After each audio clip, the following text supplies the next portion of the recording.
Então vamos lá, alunos.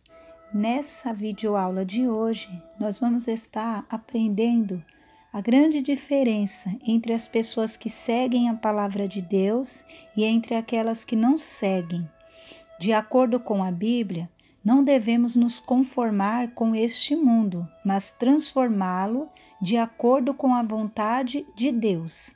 Vamos ler comigo em Romanos, do capítulo 12, versículo 1 e versículo 2.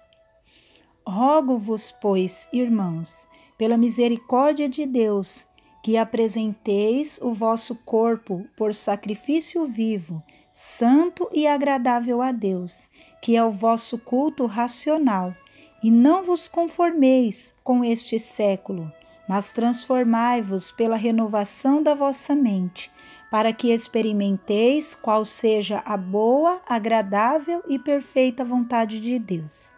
Então, nesta lição de hoje, nós vamos ver como Jesus ensinou, aprendendo a viver, a amar e a ser feliz, segundo a palavra de Deus. Jesus nos deixou claro os valores que devemos cultivar, tais como simplicidade, pureza, humildade, misericórdia, justiça, entre outros. Isso está descrito principalmente no trecho relacionado às bem-aventuranças, que está em Mateus, do capítulo 5, do versículo 1 até o versículo 12. É importante nós cultivar e conhecer, a obra que o Senhor tem para cada um de nós. Nós precisamos reconhecer que quando nós falhamos, basta ter humildade de pedir perdão e a misericórdia de Deus.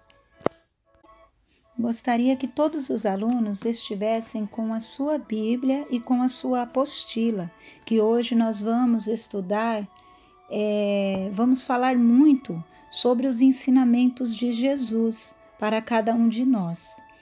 Então vamos lá na sua apostila da lição 1, na folha 4. Síntese do Sermão do Monte, em Mateus capítulo 5 até o capítulo 7.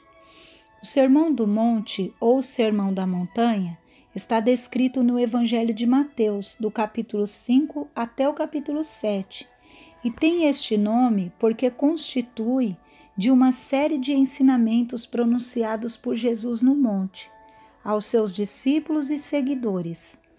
O Sermão do Monte, ministrado pelo Senhor Jesus aos seus primeiros discípulos, traz em sua essência um resumo de tudo aquilo que o Senhor Deus espera dos seus filhos aqui na terra.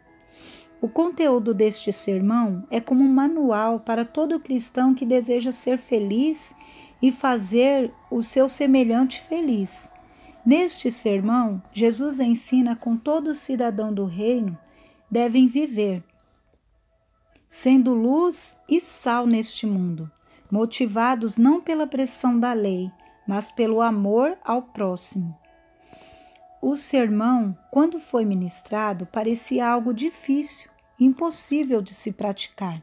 Hoje, porém, com a ajuda do Espírito Santo, que nos permite a viver a experiência do novo nascimento. Estes ensinamentos devem ser seguidos e praticados pelos cristãos. Viver os valores revelados neste sermão é alcançar um nível de espiritualidade e comunhão com o Criador e com o nosso próximo. A recompensa para os praticantes. Em Mateus, capítulo 7, versículo 24 até o versículo 27, diz assim: Todo aquele, pois, que ouve essas minhas palavras e as pratica, será comparado a um homem prudente que edificou a sua casa sobre a rocha. E caiu a chuva, transbordaram os rios, sopraram os ventos e deram com ímpeto contra aquela casa, que não caiu, porque fora edificada sobre a rocha. E todo aquele que ouve essas minhas palavras e as não pratica, será comparado a um homem insensato, que edificou a sua casa sobre a areia, e caiu a chuva, Transbordaram os rios, sopraram os ventos e deram como impeto aquela casa, e ela desabou, sendo grande a sua ruína. O Sermão do Monte começa e termina mostrando as recompensas que terão aqueles que praticarem os ensinamentos de Jesus, tanto as bem-aventuranças, em Mateus capítulo 5, do versículo 1 até o versículo 12, quanto a comparação entre o prudente e o insensato, que está em Mateus, do capítulo 7, versículo 24 até o versículo 27, são um incentivo para nos esforçarmos a viver estes ensinamentos. As bem-aventuranças nos revelam qualidades que devemos cultivar. Vamos ler na Bíblia, Mateus, do capítulo 5, versículo 3 até o versículo 11. Eu gostaria que todos acompanhassem comigo. No versículo 1, bem-aventurado os humildes de espírito, porque deles é o reino dos céus. Ou seja, os que forem humildes e reconhecer as suas necessidades e dependência de Deus, o humilde é o contrário do orgulhoso. Versículo 4. Bem-aventurados os que choram, porque eles serão consolados. Os que choram e os que sofrem serão consolados por Deus. Este choro pode ser também um choro de contrição, de arrependimento, um choro pelo pecador e pelo consolo do Espírito Santo. Versículo 5. Bem-aventurado os mansos, porque eles herdarão a terra. São os longânimos, os pacientes para receber a bênção, que não se precipitam em tomar posse antes do tempo, por meios ilícitos. São aqueles que seguem o exemplo de Moisés e não perdem a confiança em Deus. Bem-aventurados os que têm fome e sede de justiça, porque eles serão fartos. Está no versículo 6. São os desejosos de fazer a vontade de Deus e quem querem ver a justiça de Deus em ação no tempo e da maneira certa. A justiça e o cumprimento da palavra de Deus na vida das pessoas. No versículo 7. Bem-aventurados os misericordiosos, porque deles alcançarão misericórdia. Misericórdia é ter compaixão, piedade e sensibilidade com os que necessitam, com os pobres, os fracos e os enfermos. É a capacidade de estender a mão para ajudar, de perdoar as pessoas e de nos comovermos com os que sofrem.